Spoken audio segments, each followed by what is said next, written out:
दोस्तों आज हम बात करने वाले हैं कोलू 2025 की। एक ऐसी कहानी जो आपको रोमांच, दोस्ती और इंसानियत को मिसाल दिखाएगी। ये कहानी है देवा की, जो कभी साधारण कोली था लेकिन आज बन चुका है शहर का बड़ा भाई।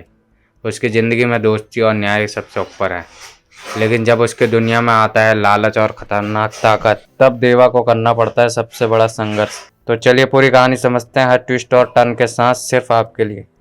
कहानी की शुरुआत होती है विजयपट्टनम के बंदरगाह से, जहां साइमन नाम का एक बड़ा तस्कर राज करता है।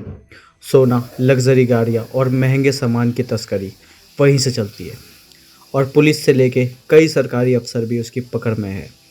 साइमन की दुनिया सिर्फ पैसा और ताकत के इर्द गिर्द घूमती है। उसके लिए इंसानियत की कोई कीमत नहीं, पैसा ही उसका भगवान है। इस गंदे धंधे में उसका साथ देता है दयाल, जो उसका दायां हाथ है, और उसी के इशारे पर सब कुछ होता है। लेकिन साइमन का बेटा अर्जुन इस काम से बिल्कुल अलग है। वो एक ईमानदार कस्टम ऑफिसर है, जो चाहता है कि उसकी ज़िंदगी और उसका परिवार एक क्राइम की दुनिया से दूर रहे। अर्जुन को अपने बाप के काम से सख्त नफरत है, और ये टकराव घर के अंदर अक्सर खामोशी का सबब बन जाता है। कहानी अब मुड़ती है चेन्नई की तरफ, जहाँ रहते हैं देवराज यानी देवा। देवा अब उम्रदराज हो चुका है, लेकिन उसके दिल में इंसानियत और मदद करने का जज्बा आज भी जवान है। उसने अपनी ज़िंदगी का बड़ा हिस्सा कूली का काम करते हुए बिताया है। रेलवे स्टेशन और पोर्ट पर बोझ उठाते उठाते दुनिया को नज़दीक से देखा है।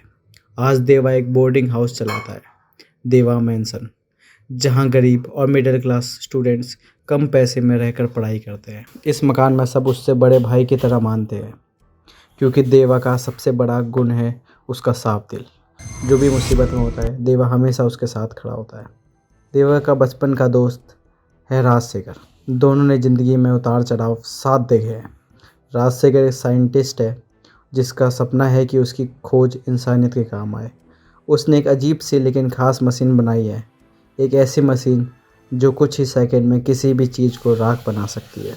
पहली नज़र में ये मशीन खतरनाक लगती है, जैसे किसी हथियार की तरह, लेकिन राजशेखर का मकसद कुछ और ही है।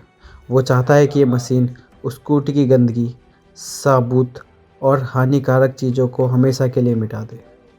देवा अपने दोस्त पर गर्व करता है, और दोनों मिलकर सपने देखते हैं कि एक दिन ये मशीन लोगों के भले के लिए यूज़ होगी।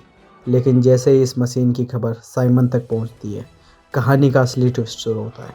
साइमन समझता है कि अगर ये मशीन उसके हाथ लग गई तो उसका राज और भी मजबूत हो जाएगा।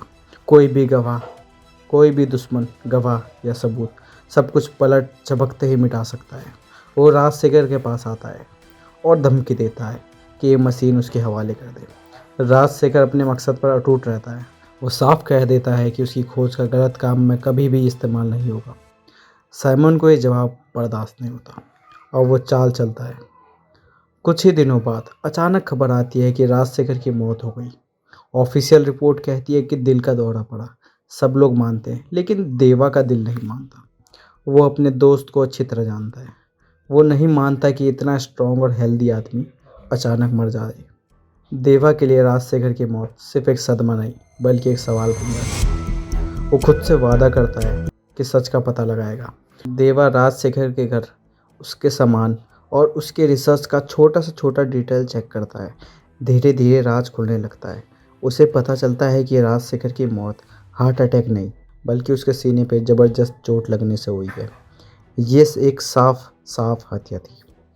अब देवा की नज़र सीधा साइमन और उसके गैंग पर जा टिकती है। लेकिन असली झटका तब लगता है जब देवा को पता चलता है कि गद्दार बाहर का नहीं, घर का ही है। राजशेखर का करीबी और साइमन का साथी दयाल इस सब का मास्टरमाइंड था। असल में दयाल एक अंडरकवर पुलिस ऑफिसर था, जो माफिया के अगेंस्ट सबूत कलेक्ट कर रहा था।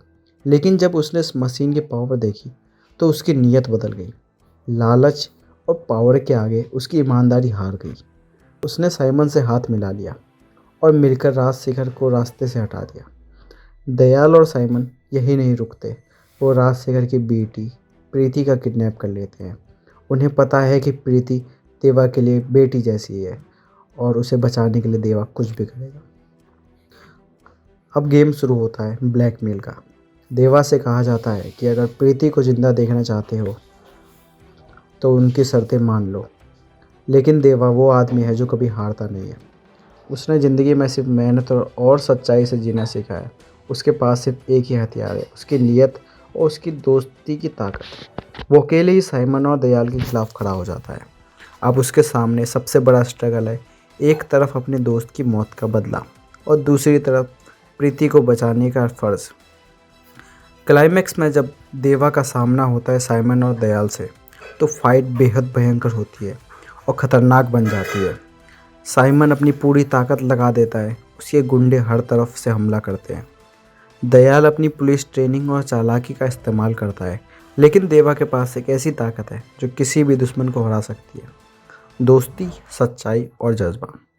आखिर देवा साइमन और दोनों को हरा देता है। साइमन का तस्करी का राज खत्म हो जाता है और दयाल का असली चेहरा सबके सामने आ जाता है।